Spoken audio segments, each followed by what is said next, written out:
This is Jill Janus, and you're watching Metal Blast.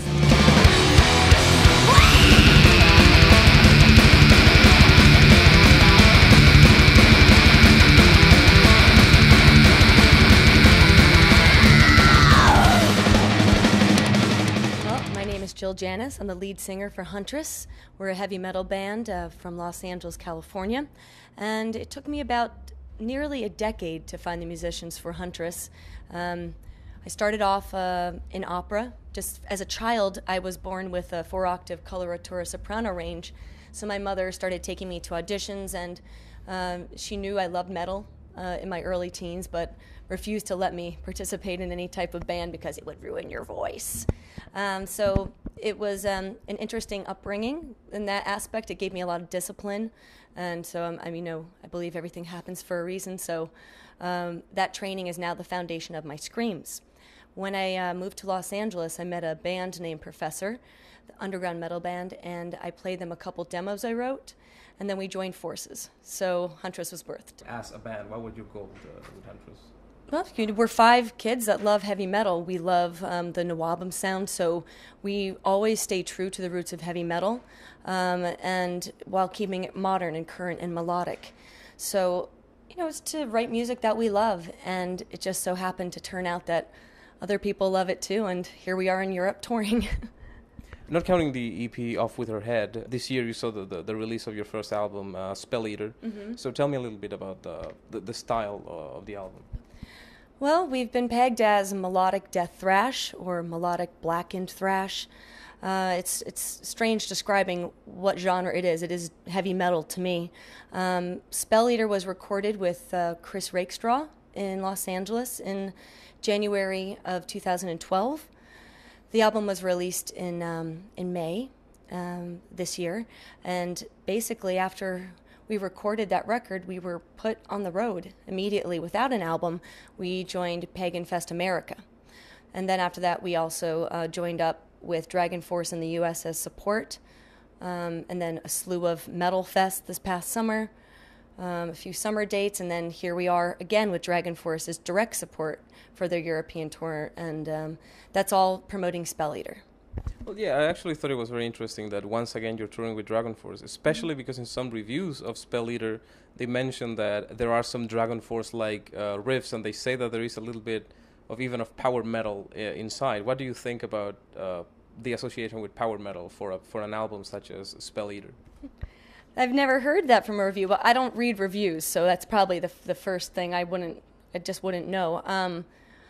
I don't think of these things necessarily. I just stay focused on our purpose and our sound.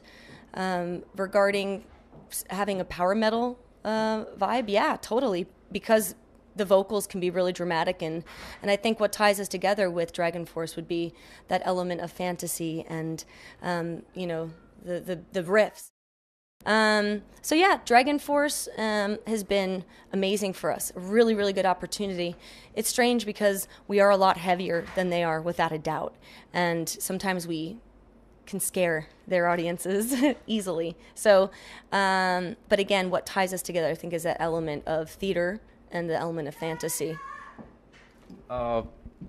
The occult and witchcraft are 2 elements that are very present in Spell Eater and also in yourself. How serious is it, this, all of the witchcraft and the occult in the album and in your, in the band itself? Not just in you, but rather in everyone. Sure. Well, witchcraft guides all aspects of my life, and it always has since I was a little gal. Spell Eater is, in a way, a tribute to spells and the occult, but, the boys have seen things and experienced things together with me that you can't really explain, and we try to keep it a little bit more private. Of course, there were many people I'd known for years that had never fully knew I was a witch, just because it's something you don't really speak about. However, when you write an album and all the lyrics and content are, woven with alchemy and numerology, and it's a little bit out there, you start getting questioned. So the boys are very accepting of my beliefs, and it just so happens that the album just guides itself. When we're in the writing process, the boys bring the riffs, I'm beamed messages from deep space, and my mouth opens and words come out. That's pretty much the way Spell Eater was born. I just get these visions. Yeah, well, there was something that I read that you said. You said it a couple of times that I want to get the right quote. It's like I see a thin blue line coming into the top of my skull.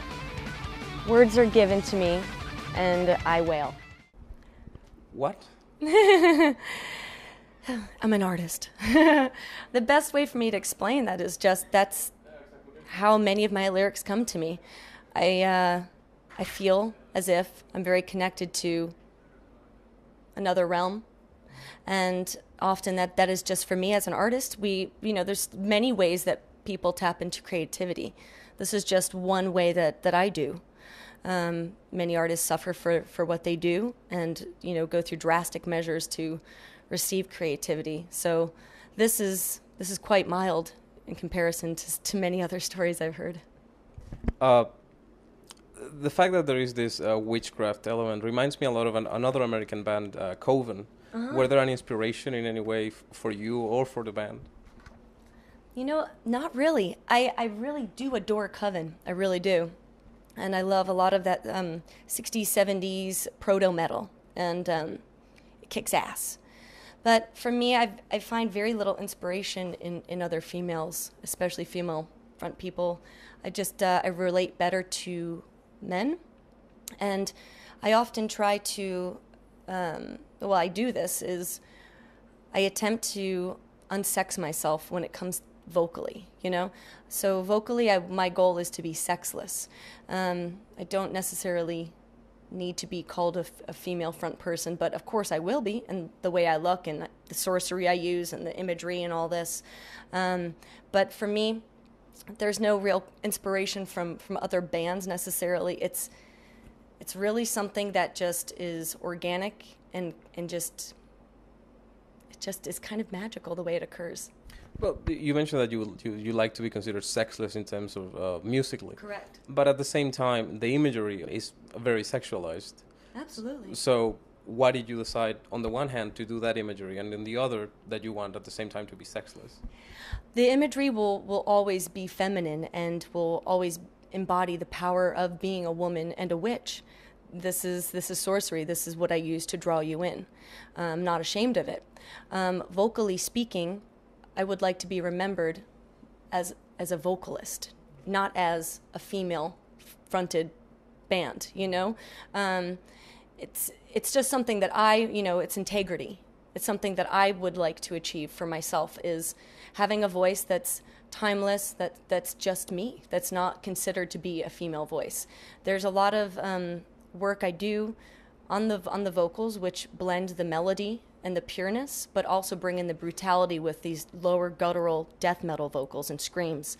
So the combination of both of those, I feel, I want it to surpass sex.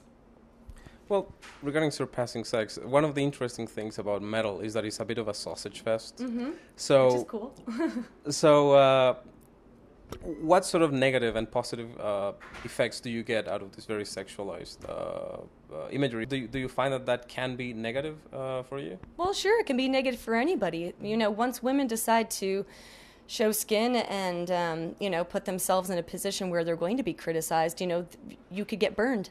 So you have to be, you have to choose your battles wisely.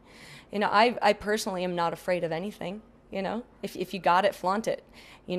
I can back it up with the voice. No, I agree. I mean, in metal, one of the sad things about the sausage fest is that there is a little bit of misogyny, in the sense that, for instance, with Arch Enemy, when they selected Angela to be the singer, they first showed the voice, and then they said it's a girl, because they thought people were always going to be judging it as it's good, but for a girl. Her voice is incredible, first of all. She's superbly talented. I don't give a fuck. Why should I care? I don't need any special attention as a woman. I don't, because I'm going to earn respect like the men do. I'm not here, to get a free ride or to get more attention for being a woman. I do what I do. You like it or you don't. I'm not going anywhere, and I'm here to prove that. I want longevity. You mentioned that you're conquering the world one metal head at a time. So in what stage is that conquering going? I like to have fun. And I like to say things like we're conquering the world one metalhead at a time. You know, we have been on tour now pretty much nonstop since March, and the progression is steady and it's ascending. We're still a little bit, in a way, overwhelmed with the response and the love we've received, and even the opportunities. I've seen it all. I've wanted this for my entire life, but you know, when you're in the middle of it and it causes a frenzy, and there's contracts getting signed and you need a lawyer, it gets to be a little bit overwhelming. Luckily, we have a really good team in place, and we can see success ahead. But all of this doesn't mean anything. You know, you've got to completely commit yourself to this. I live a very strange existence now because of it. Like, my life is ruled by the voice. That's it. What exactly do you mean by that? My lifestyle's changed. I no longer can drink on tour. I don't do drugs. I smoke weed. You know this. We just spoke about that. We're in Amsterdam. But everything is revolving around maintaining my health and keeping the voice strong night after night. I can do 30 shows in a row, and I don't lose my voice. But it takes a lot of care and a lot of commitment, and that's where I feel my discipline from my training early on really helps. What's in the future now for Huntress? Touring, more touring. We are just finishing up the Dragonforce tour here in Europe, and then we head back to the States to join 3 Inches of Blood on their West Coast run. After that, we are in the studio doing pre-production for our next record. Already? Yes. So, well, tell me a little bit about that. Our second album will be coming out in 2013, and that's about all I can tell you. We have many songs already written, but we'll see where the inspiration comes from. We'll see what comes down that thin blue line, won't we? Do you think that Huntress cannot exist without this element? I think that Huntress can exist no matter what. We do already exist, so therefore I'm not concerned about not existing. We already do. I think that what will happen is we are going to grow as musicians, learn more. The process never ends. You know, being on tour now, even like every day, you learn something new. You get better, you get stronger, you become more professional. And if you want to be doing this for a long time and actually making a living off of it, which is pretty rare to do. I mean, we're not making any money. Any money we make goes back into the band or funding the trip or, you know, various other expenses. So, you know, the goal is longevity. And fortunately, as crazy as I am, because I know I'm crazier than a shithouse rat, I have a good team of people around me who keep me focused and on the mission. So without that, I think more than anything, I don't think I could really participate in this type of really difficult life that we're embarking on. It's very stressful. It's really, really a lot of work. So I think that more than anything, without a good team, Huntress wouldn't exist.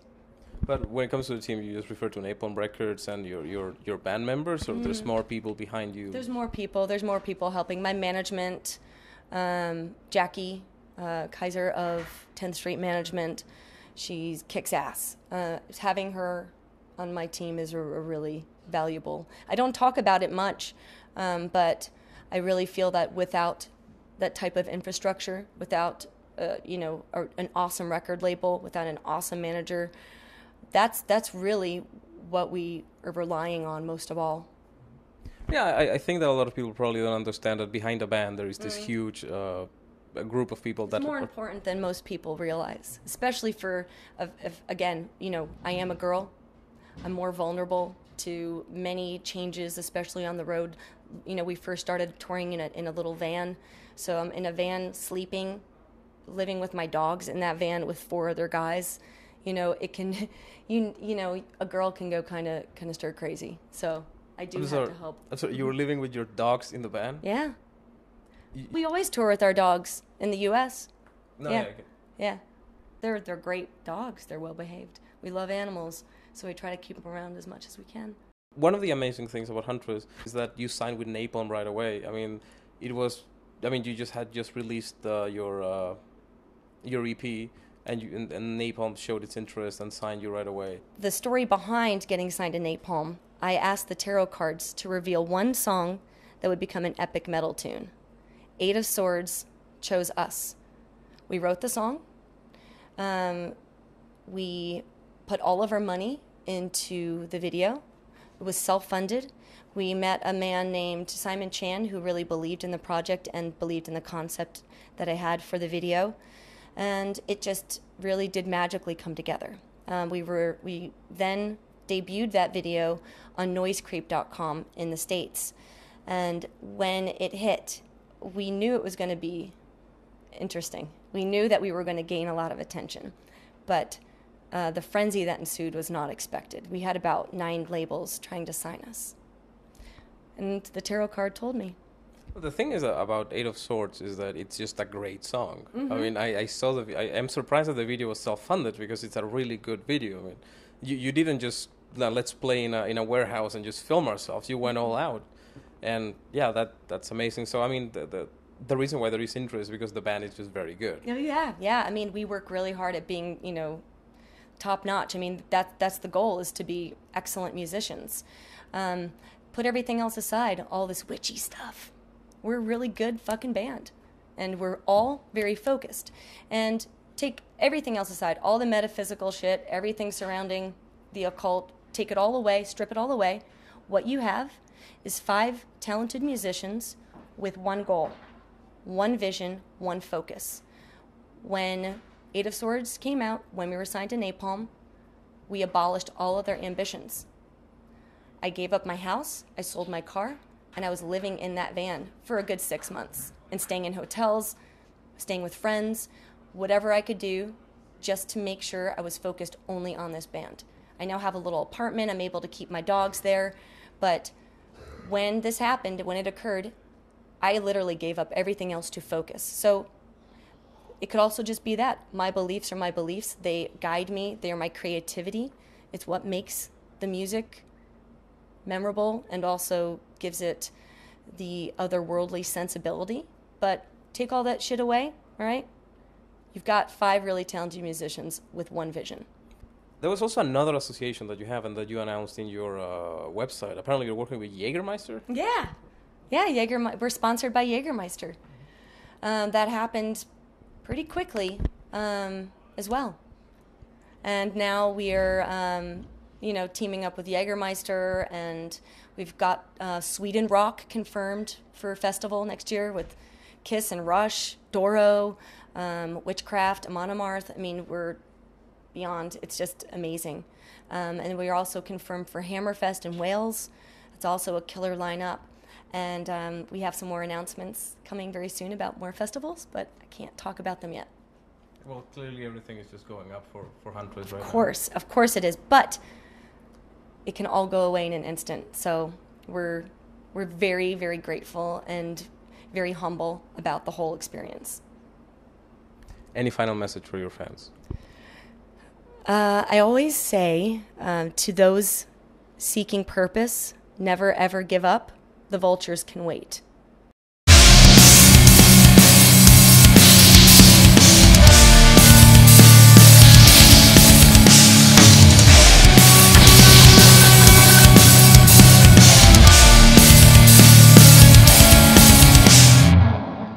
We're in Amsterdam.